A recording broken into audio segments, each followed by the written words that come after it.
When it comes to the issue of abortion, today, Vice President Kamala Harris asked the question, what century are we in? Good question, Madam Vice President. And amen. And boom, shakalaka. Can you give the Lord some praise in here today?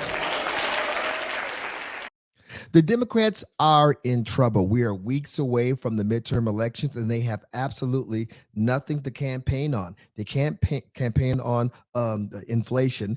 They can't campaign on bringing the gas prices down, seeing that they're beginning to shoot back up. They can't campaign on border security. They can't campaign on crime. So you have the Democrats once again pivoting to abortion. They're trying to use the overturning of Roe v. Wade as a clarion call to women folk out there to get to the polls, especially if you value your right to kill your unborn child.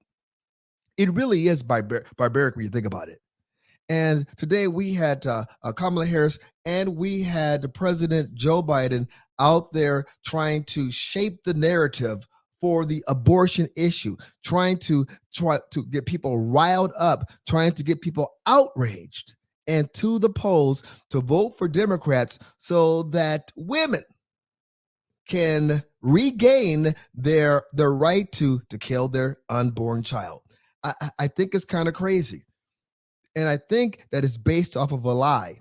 As a matter of fact, what you're about to hear, the vice president talking about how old this abortion law is, the one that came up in Arizona, supposedly, how antiquated this abortion law is, how out of step it is with modern times.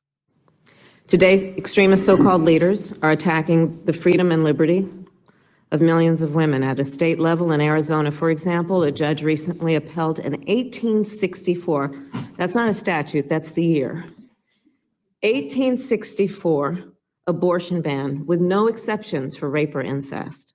In Wisconsin, as another example, that state activated an abortion ban that was passed in 1849. That's 173 years ago. And make note that at that time, women also did not have the right to vote. What we are seeing in laws around our country is the criminalization of doctors and healthcare providers. In some situations, up to 5 to 6 years in prison would be the penalty. These laws have been written and passed, many of them when women were deprived, like I said, of their full rights as citizens and the right to vote, when we were thinking about those laws from 1864 and 1849. 1863, 1874, you have Kamala Harris here trying to snowball the American people into thinking that these were Civil War era laws that were being reinstated.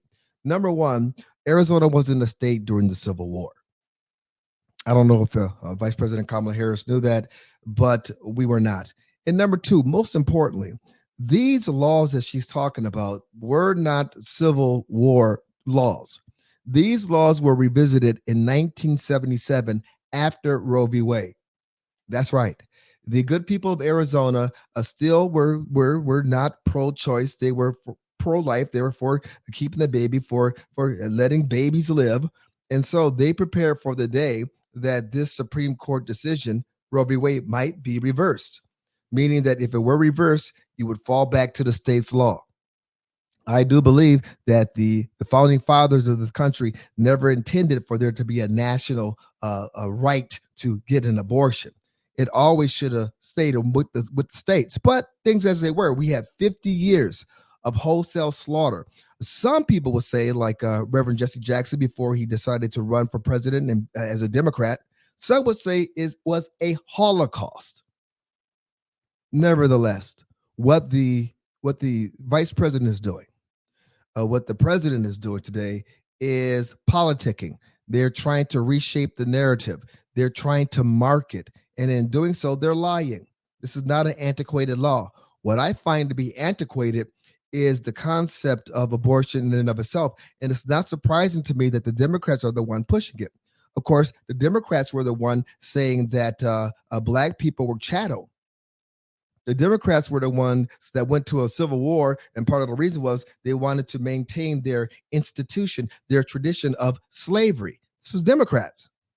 And it's not a coincidence today that Democrats are still arguing over life or death. They're saying that the unborn is not viable. They're saying that the unborn is chattel. They're saying that the unborn can be killed if the mother wants it to be.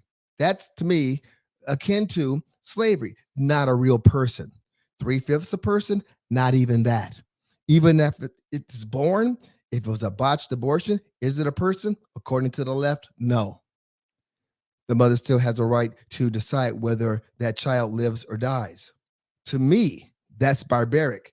To me, that's antiquated. To me, there's no room for that in the 21st century. And you know what?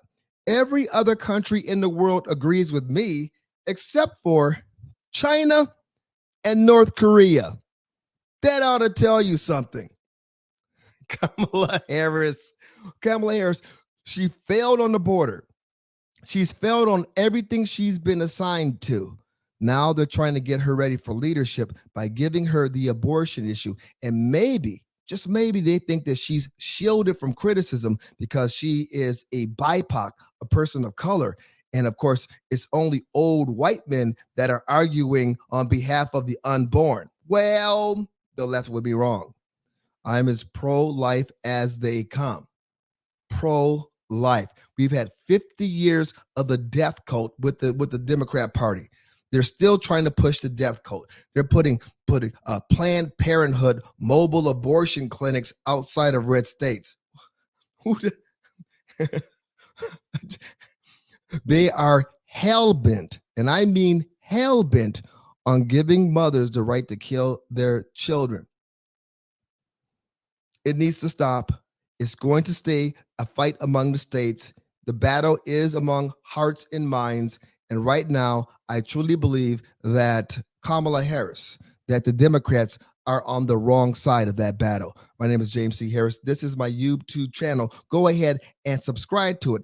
Hit that notification bell. Every time a new video comes out, you will be notified.